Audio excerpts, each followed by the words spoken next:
I didn't do it the last 3 weeks because of pandemic, yeah. But this room was decorated by Lazy Acres out of Wakefield. It was beautiful. I know, it's nice. I gotta have a little more, I would have to have it a little warmer than this. Yeah. We didn't tell you that you're gonna do that? I know, I'm just asking if you're doing it. I do. No, I'm not doing it. No, I mean, you've heard the history of the house and. Yeah. You guys are doing the Christmas chili cook-off? Welcome to the servants' quarters. So the room you were just in, and these other two.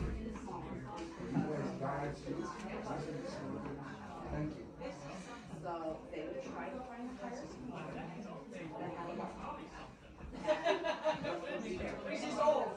Okay.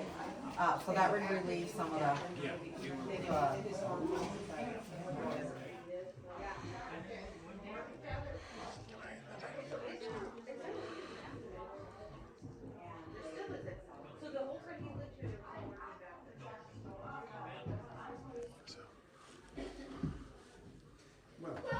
You did great. Hey, I didn't know you were back there. I scared quite a few people. Oh, hello. So welcome to the master bedroom.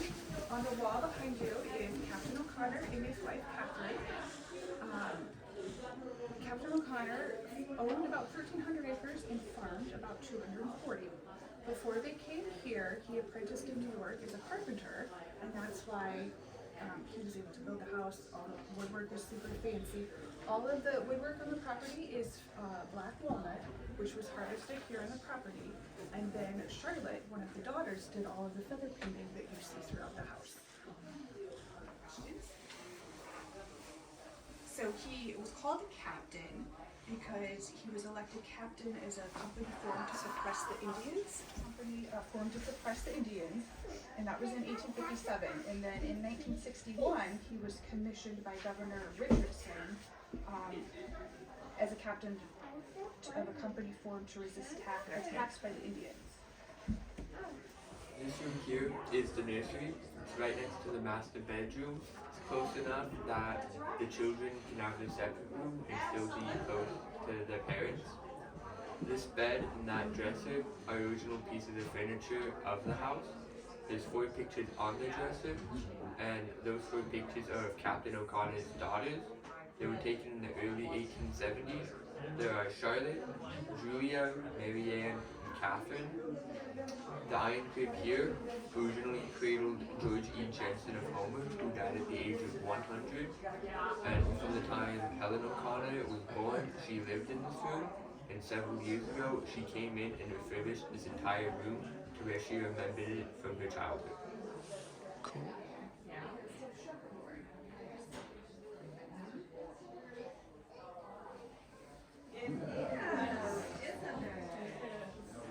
Hi, welcome to the blue bedroom. It doesn't look blue now, but it was back then. Back then they had a blue ceiling and stars, but now they don't anymore. And every night they would tighten these ropes, which got the phrase "good night, sleep tight" from. And in these mattresses they had corn husks to keep the bugs from biting them every night.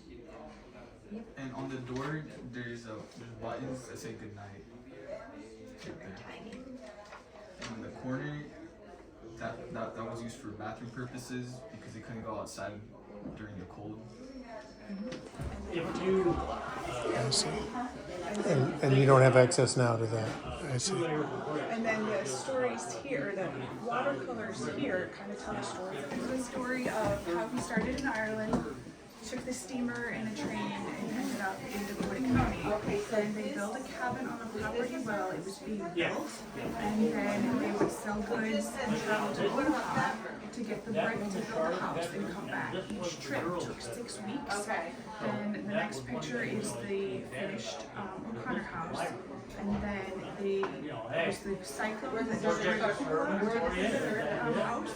And then the historical society got the house, and then they started doing like home schoolhouse tours and then Christmas tours. And that's how the picture of it. Slide again the way you wanted to sleep. You couldn't have it go over. Couldn't have that. I'm telling you that the O'Connor family was known for their entertaining. They loved to entertain. And I mean, on the wall there you would see stories about their entertaining. But they also loved music. And so there was, my story says that there was a lot of dancing that went on in this hall. Dancing that they could start in the parlor, they could come on through, and you'll see that they could come around and around and around and dance and dance. So while they're dancing, the kids are playing hide and seek. And when the kids play hide and seek, they have this little place right here that they can come in. See that? It's the only one of those that does that. The feather painting on the walls are done by the daughter Charlotte. And you'll see that, well, you've already seen that upstairs, and you'll see more of it here. The banister here, the stairway and the banister was made by Captain O'Connor himself out of the black walnut trees that were grown right here on the property. Welcome to the O'Connor house. The property was dense with Hello. Hello. How you doing? Good. Nice to see you. Some of it Welcome was to the destroyed O'Connor when a house. tornado went through Are you in folks here on your first visit, or 1890. have you been here before? Well, I've been here a number of times. Well, if you're new or if you haven't The been for a banister while, is please help shining yourself because to there the are 10 short kids in kids this in family, Nebraska. and you'll see Because that that when explains you about get the up into the family, next the room over history of this there. house, So figure, history of this whenever family. they came down for breakfast every morning, I'm sure they just came down the banister. That's why it's so sharp. Nice. I'm gonna get a great grandchild in January, right there. Yeah, good for you. Hello. This is Hi. my cousin Mary Wolf. Nice to meet you. I hope you enjoy the tour of the house. Thank you. Welcome to the O'Connor house. Oh, hi. 1965 and took 10 years to complete. They brought the bricks and lumber from Omaha by oxen to here. They would load up their carts here with grain and corn, and they would take it down to Omaha, exchange it for the bricks and lumber that they needed to build the house, and bring it back. The round trip took them 6 weeks to complete. So it's 3 weeks down and 3 weeks back. Quite the journey to get the materials to build the house. What is this room called? This is the parlor. This is the entertainment room. It was believed that the O'Connors loved to entertain, and they would often entertain their guests with music from a piano similar to this, or back in the 1900s, a Victrola. Everything that you see in the house is not, and this room is not original to the house. This is reproductions of what they believe would be period to the house. But there are 2 original items in this room. The mirror and the golden chair are both were brought with O'Connors when they moved from New York. The marble on the fireplace is imported from Italy, and the rug is a reproduction of what they believed was actually in the room at the time. And as you go throughout the house, you'll notice on the woodwork and the doors, the feather painting. All the feather painting was done by their daughter Charlotte, and that's a picture of her over in the corner. She also did the paintings of the 2 birds paintings that are in the room. As you go throughout the house, you will notice that this is the only room that has carpet in it, because this was their entertainment. They would like to kind of their show off room. Cozy. Mm-hmm. Construction 1865, so they ended construction about 1875. That's very cool.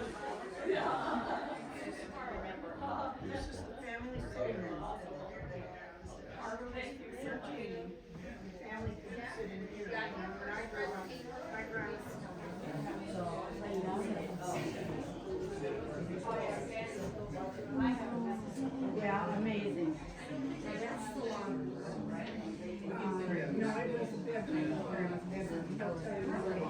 Who's here? Doing tours? Rhonda, Margaret, tall, real thin. This is the family sitting room. The parlor was for entertaining, and this is where the family could sit. They could enjoy the heat from the fire, and they could open the door and have the warmth of the cool air coming in from outside. And this bay window is where Grandma Connor would put her house plants, and then she would sit in the rocking chair and do her needlework. Is that it? We did it? That one is 29. So yeah, so yeah, 6 out of Get it? That'll be the easiest. Okay, here we have the family of Captain Cornelius and his wife Catherine. They're right there in the middle. Helena is the eldest, and then Margaret, and then Cornelius. They were born in either Boston or New York. And then Timothy was the first white male child born in Dakota County, something that they were very proud of. Over here we have the tragedy of the O'Connor house. They lost 7 children. 6 of the children were lost within 4 years of one another. And these were all in their 20s, and then the other one was in her 30s. How'd they die?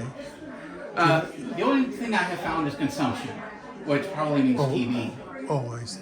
It was all 1889 and 1890 is mostly where they died. I see. And then over here is the representative of their travels from New York all the way to Nebraska territory. And it just has the story down there on the bottom. In the corner here is a picture, and that picture comes from Paul O'Connor. Paul is the great-grandson of the captain and his wife, and he's still living, and he still lives in Homer, actually.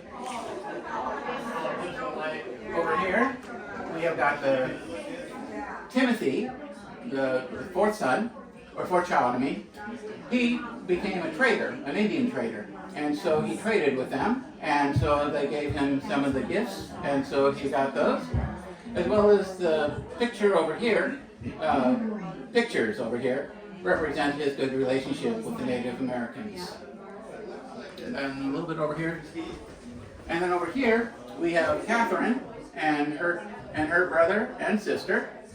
They came here in the 1850s, and that's their story about coming to America. This here is their house in Ireland that they came from, and it still exists today and is still in the family. This down here shows St. John City. It's representative of the reason why Captain O'Connor came here. He was coming here for an Irish settlement. And St. John City today is known as Jackson, Nebraska. They had to move it because it got flooded.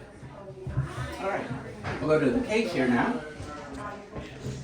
On the bottom of the case is wedding finery. Comes from the granddaughter, Julia Green Everest. Her 1910 marriage extended the O'Connor influence in an even wider circle. The doll here in the corner belonged to the daughter Helena. There are 3 Bibles on top there, the eldest of which is 1853. The brown dishes were their original dishes that they brought from Tarrytown, New York, where they lived before they came here. And they were the best dishes that they had when they started housekeeping. The white Haviland and the ironstone dishes were added in the late 1880s or 90s. Let's see here.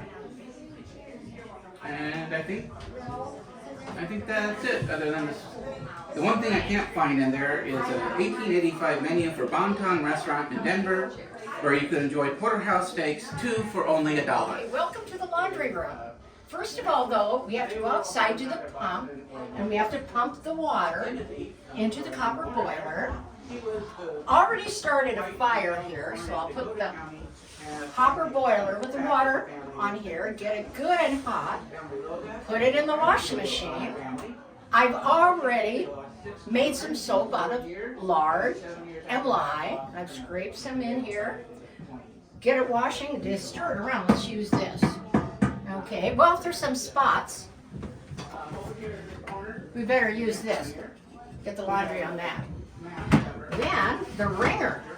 Okay, wring the soapy water out of it, put it in the wash tub.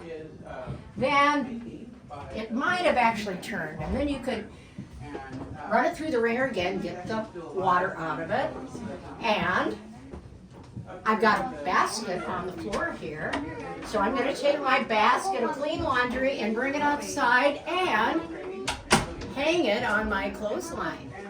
Yes, that's Monday's job. Tuesday, I iron. And you're gonna wear those clothes more than one day, because I'm only washing on Monday. After their son, Catherine, Mrs. O'Connor, after their son Timothy was married in 1999, him and his bride took the big fat master bedroom upstairs. I guess Grandma and Grandma just walked out. This is an old fashioned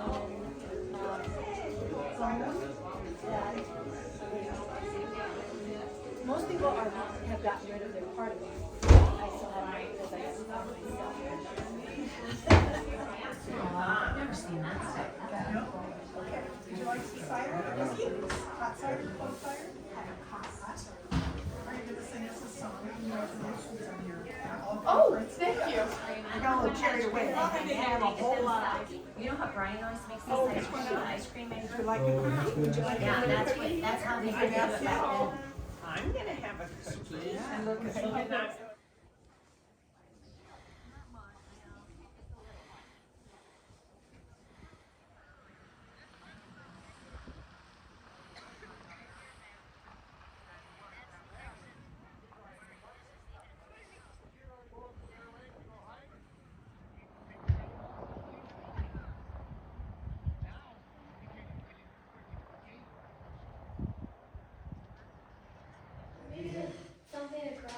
Yeah, something across. It had to do with plays, you know, the teacher had to put on a play for Thanksgiving, the Pilgrims, Thanksgiving.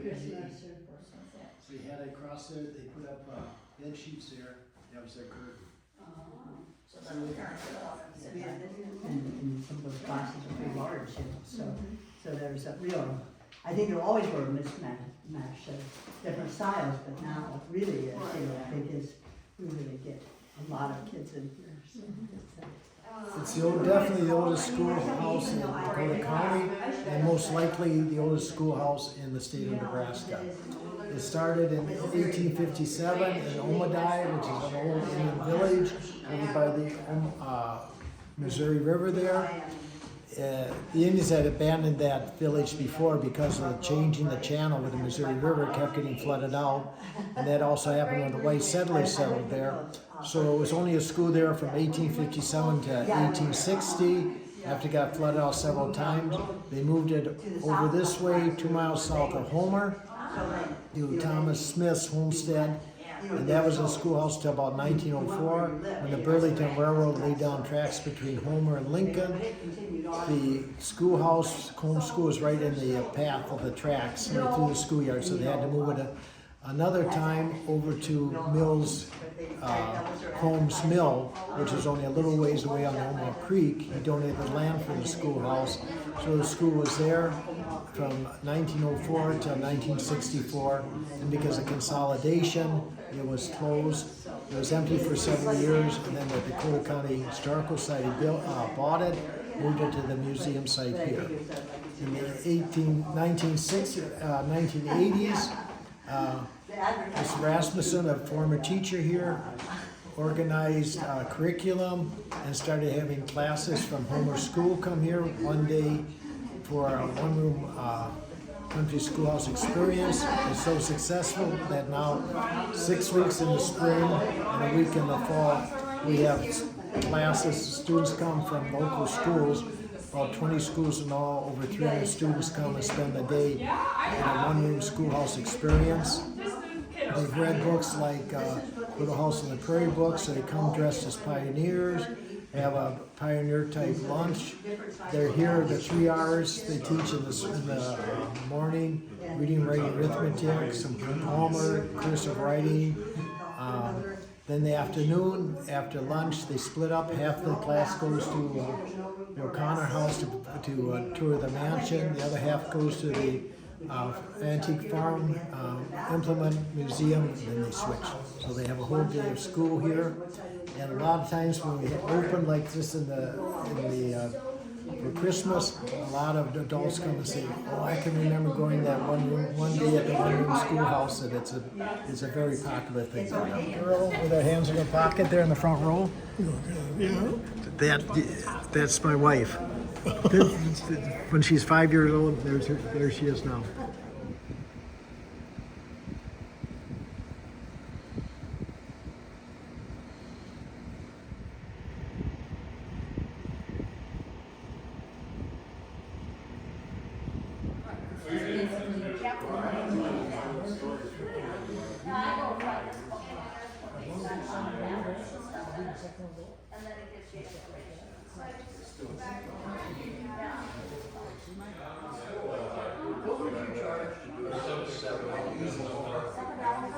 Yep.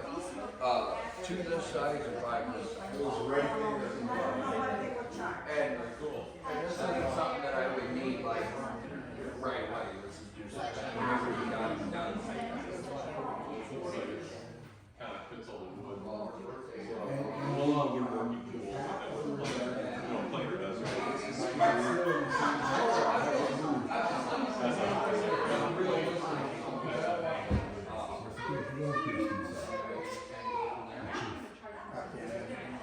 Well, maybe you can. Little piece, essentially